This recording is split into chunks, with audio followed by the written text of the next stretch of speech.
You kind of said early in the season you want a rotation of at least 22 guys, maybe more. It seems like you guys are using more than that. Are you pretty happy with the rotation, the amount of guys you can throw in at a given time? You know, we are. I mean, and there's always that guy or two that you like to see progress that much more and show that he could get some viable reps on Saturday. Some of it's based on need, and so I've been very pleased with guys stepping up in that regard. And so that's obviously has to continue. But no, you're a better football team the more guys you play. There's no doubt about it. There's a large core group of guys that understand the responsibility that they have as not just as a starter. That kind of goes with the territory, but also as a backup.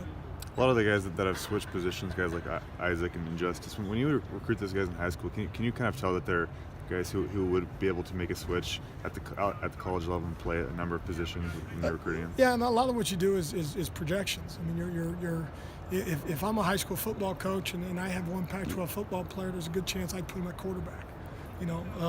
If you're blessed to have more than that, then maybe you filter them to other positions. But and same goes if maybe running back, depending on what you do.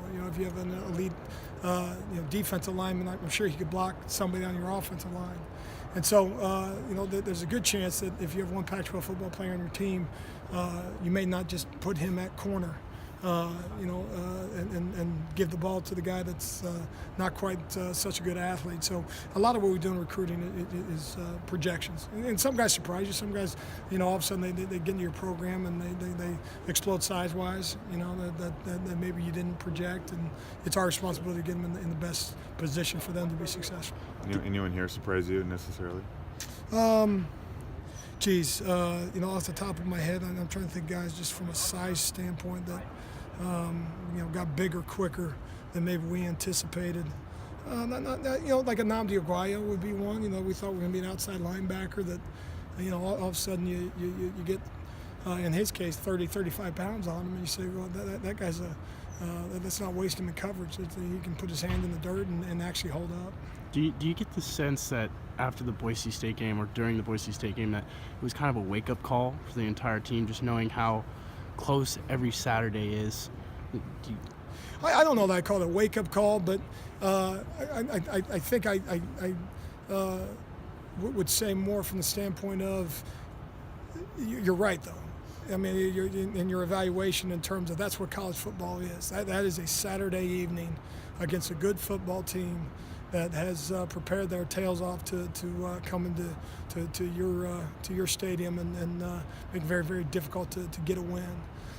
So the only thing I would dispute, I don't know if it's a wake-up call, but it certainly is, especially for the young guys. It's an eye-opening experience now. It's hard to win, and it's never, ever, ever easy. And if you play your A game, you have a chance and kind of afford yourself the opportunity to win on a Saturday against quality opponents. If you play your B game, it's very, very difficult to sneak out a win. And so, that's the message is for 60 minutes, 12 Saturdays a year, you better have prepared and you better have the right mindset when adversity hits, because it's going to, in those moments you're going to attack and you're going to default to that preparation and kind of trust the guy next to you and ultimately hopefully make more plays than your opponent. When you looked at Phil, Sean Harper Jr., Jahad Woods, there's a bunch of guys that made big yardage saving tackles that were almost shoestring tackles. How often did you see that last night, and how did you think the tackling was overall? I thought tackling was good overall. I think in some cases that it speaks to the athleticism of some of those guys. When you're able to make some of those plays that if you're a lesser athlete would not be in a position to make. But when you play spread offenses, in Oregon is certainly one when they so much of what they do is make you defend two plays, and so there's a jet sweep going in the direction with a screen look out to the perimeter, and oh, by the way, the quarterback's going to keep the football. There's not extras everywhere. that defense doesn't exist. You got to be obviously gap sound and all those things. And guys got to have good eyes and be disciplined that way. But you can't have extras on the screen, extras on the jet, and 3-4 more guys ready to tackle the quarterback. And that's why offenses do those things. I mean, it's a real stress on you defensively, and it requires guys to make plays in space. And if you're the unblocked guy, you got to make it. Did the secondary ever bring up at all that they call themselves the Hot Boys? It just seems like they've got a big camaraderie with each other. You could see it beginning in fall camp.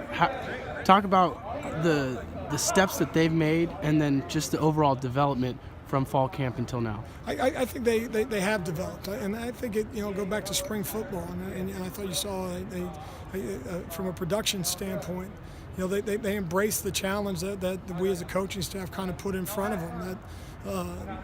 And I keep saying it, why would someone else be better at their craft than we are at ours? And as much as we see, routes, as much as we see one-on-ones, and I know we've had this conversation before, 7-on-7s, and in our scrimmages, 80 to 90 plays of our scrimmage is going to be passed.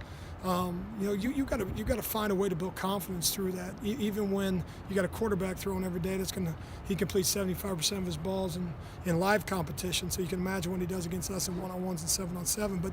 But your craft doesn't change based on those outcomes. And so I go back to that, and I think it translated into fall camp.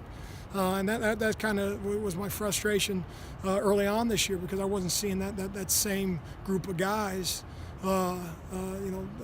Playing physical and playing aggressive, and that's taken place the last couple of weeks, and it has to continue. And that is something that they got to be obviously making a commitment to, and something we got to stay on top of. I know the rankings don't mean much at all to you guys, but is it still cool to hear number 8, Washington State, just considering how far you guys have come, and to hear that number in front of your guys' name? I think it's just a respect thing, and I don't think it's anything more than that or less than that. When a recruit somewhere in the country pulls up the top 25 and he sees your name, then there's some name recognition, and that's earned.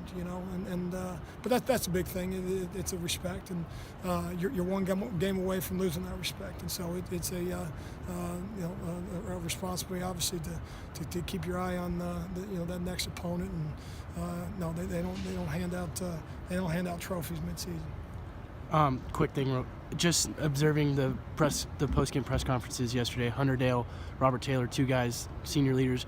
Right away, it seemed like they were over the win. And just moving on to the next week, talk about the leadership from those guys. It's been really good, and it's something that I go back to. They deserve to be leaders. They've been in the fire. They've produced. Our seniors this year, had in the last 2 years going into this year, had 17 wins. Combine that now, we're 6 games into it. They've won 23 ball games over the last 2.5 years. And so they have an expectation level in terms of how they expect themselves to perform. It's on us as coaches to make sure that we prepare them so that they earn the right to play well on Saturdays, and you can walk into a stadium expecting to play well and perform well, and hopefully you get the outcome. So I think it does speak to that. The bus on the way to the airport last night did not feel overly enthusiastic. I mean, it just kind of felt like we use the term business trip, and you say it maybe sometimes because it sounds good, but that's what it felt like. Almost eerie. And certainly I think they were excited to get the win, and they earned it and deserved it. But no, I don't think anybody was confused. It was one win. It counted as one, and here we are tonight. On to the next one. Thank you for the time, Coach. All right, guys, we'll see you.